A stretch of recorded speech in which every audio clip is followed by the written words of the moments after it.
Bueno, como les hemos dicho antes, vamos a hablar del asunto sobre el que está hablando toda España, que es los desahucios, la cuestión de los desahucios. Con nosotros está Marta Antuña, que es abogada y trabaja exactamente en este asunto. Muy buenas noches, señora Antuña, bienvenida a Lupa. Buenas noches. Vamos a ver, ¿aumentaron los desahucios en el último año, los 2 últimos años? Sí, los desahucios han aumentado alarmantemente desde el 2011 hasta ahora, pues las cifras se han incrementado de forma alarmante, llegando a situaciones terribles como las que han ocurrido últimamente, ¿no? ¿Qué condiciones tiene que tener un banco para poder ir a un juez y dar una orden de lanzamiento? Bien. Eso es uno de los temas más interesantes y que ha sido objeto de denuncia por los jueces. Vamos a ver, simplemente con que se produzca el vencimiento anticipado, es decir, por impago de una parte de la deuda, se produce el vencimiento anticipado de toda la obligación y entonces el banco puede ejecutar. Esto realmente puede resultar, y de hecho lo han denunciado así en Europa, puede resultar abusivo, porque si tú, por ejemplo, no puedes pagar unas determinadas cuotas, resulta muy duro y muy injusto poder ejecutar la totalidad de la deuda que está prevista para unos 20 años. Bien, pues ese es un supuesto, es decir, dejas impagadas unas cuotas y te pueden iniciar una ejecución hipotecaria con un final tan indeseable como el lanzamiento de tu propia vivienda y domicilio habitual.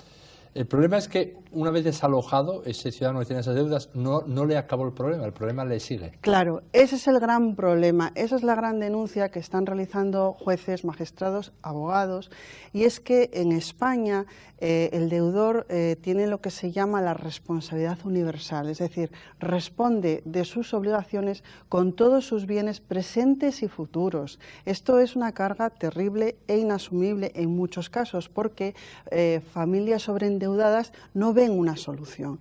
Entonces, una de las soluciones para que esto no sea así es la dación en pago, que tanto se está hablando últimamente. Vamos a ver, la cuestión de la dación en pago, Sí. ¿cómo la ve? ¿Por qué no? Si es una fórmula buena, ¿por qué no se aplicó desde el principio? Bueno, pues porque necesitamos reformas. El sistema hasta ahora ha creado efectos perversos y entonces creo que es el momento en el que se apliquen una serie de mecanismos correctores de esos efectos perversos del sistema, y precisamente la dación en pago lo puede solucionar, porque fíjese la situación en la que se encontraban cantidad de familias y personas, ¿no? Fíjese, por ejemplo, iba a la ejecución hipotecaria, le sacaban el piso a subasta, el precio que se obtenía cubría una mínima parte de la deuda, esta persona era lanzada de su vivienda y seguía debiendo dinero. Entonces, con la dación en pago por lo menos queda liberado. Dación en pago más la posibilidad de un alquiler durante 2 años, como por ejemplo prevé el Código de Buenas Prácticas, pero que bueno, que no ha tenido los resultados que se esperaban, por lo que comentaré si quieres más adelante. Vamos a ver, la cuestión de la dación en pago, siguiendo en esto, el banco, voy a hacer, si me permite, abogado del diablo, dirá, hombre, sí, le soluciona los problemas al deudor, pero yo como acreedor me quedo con un bien que vale menos que la deuda. Bueno, no es así realmente, porque vamos a ver, cuando a ti te dan el préstamo hipotecario, se le adjudica al bien un valor. Ese valor va a ser el tipo en virtud del cual se va a salir el bien a subasta. Por lo tanto, vamos a ver, tú has fijado un valor y estás asumiendo que, bueno, efectivamente ese bien, vamos a ver, sea garantía de la obligación. Entonces yo creo que asumir esa obligación con todas las consecuencias, ¿eh? Es decir, lo que no se puede es abusar, yo creo, del consumidor, que encima de que le dan poco dinero porque valoran poco su piso, luego al final simplemente con subastarlo y cubrir una mínima parte de la deuda por lo que se saque en subasta, esa persona encima siga respondiendo. Eso es abusivo para una persona física. Fíjese una cosa, en España tienen mejor tratamiento las empresas sobreendeudadas que una persona particular o una familia. Y eso tiene que cambiar.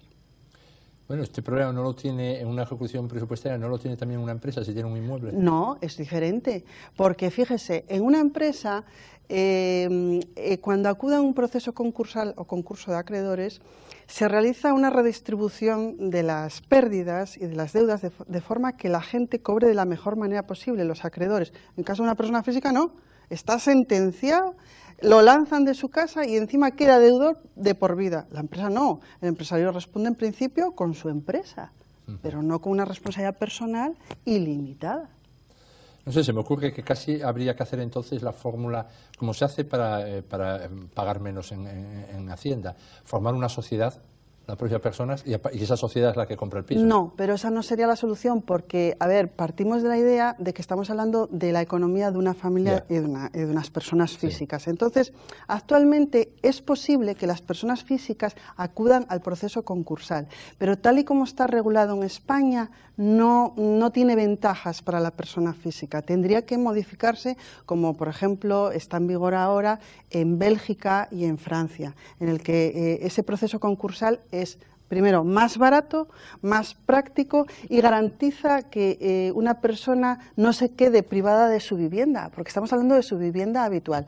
En el proceso concursal español, primero, es muy caro, no es práctico y no te garantiza que tu vivienda habitual no te la quiten, porque solamente no te quitarían lo que es la vivienda, el inmueble donde tú ejercites tu actividad económica, pero no tu vivienda. Entonces, yo creo que es importante realizar, ¿por qué no?, mecanismos correctores en esa posibilidad.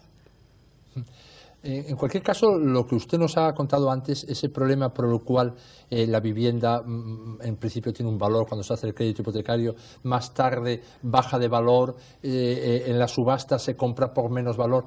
¿No está ahí un poco, digamos, el truco de los tres es uno de los temas que denuncian los jueces, porque efectivamente, le vuelvo a decir, es decir, a mí me dan un préstamo por un valor y luego resulta que en la subasta se hacen propietarios de ese bien y solamente entregan el 70% del valor y en algunos casos que prevé la ley el 50%. Eso no se puede admitir. Eso realmente habría que corregirlo, más en esta situación, porque es verdad que esto ha venido sucediendo años. La ejecución hipotecaria está en vigor, tal y como está hoy en día, con algunas modificaciones posteriores, desde el año 2000, pero es el momento de modificarlo y de corregirlo. Usted que es abogado, ¿un buen abogado no para estos procesos? Bueno, un buen abogado en estos casos tiene muy poco que hacer. ¿Por qué? Porque la ejecución hipotecaria es un juicio sumario. Un juicio breve, rápido y sumario, en los que los motivos de oposición son muy limitados. Por lo tanto, créame que yo me he sentido verdaderamente impotente en muchas ocasiones defendiendo a las personas en una ejecución hipotecaria porque tienes poco que hacer. ¿Habría que cambiar la ley hipotecaria? Yo entiendo que sí.